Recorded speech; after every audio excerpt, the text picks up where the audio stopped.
Hi, this is Newt with a minute of medicine for your mind. If you're in physics class and they teach you about motion, they're going to use the planets as an example because they're large entities that spin, and their spinning causes gravity. The greater the planet, the greater the gravity. For instance, the Earth's gravitational force is 6 times that of the moon. So because we've been subject all our lives to that greater gravitational pull, if you go to the moon and jump, it's going to be like you're flying because it has less gravity. It's a smaller entity, and we easily overcome it because we've been subject to a greater entity all of our lives. You see, what I'm trying to say to you today is real simple, see. Our mind is the greatest entity that exists in our lives. So the gravitational force that our mind creates far outweighs any gravitational force that our physical conditions and present circumstances can create. If you free your mind, if you transform your mind, the law of physics says that the rest has to follow. But here's what we do. We choose to ignore the greater entity that's in our life, which is our mind and our imagination, and we choose to be subject to and anchor ourselves to this lesser entity, which is our physical circumstances and present conditions. Now I know what you're going to say. You don't know what's going on, man. I made this choice. I didn't do this. I messed this up. I messed that up. I'm going to tell you what they told me years ago. So what? You don't always get what you want,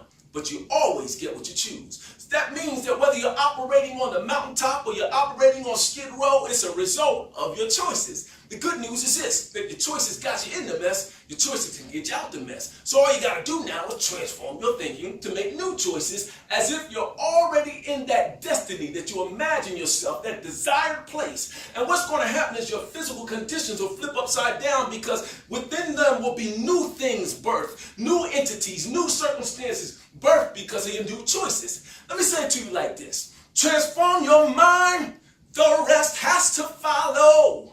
This is New with a minute of medicine for your mind.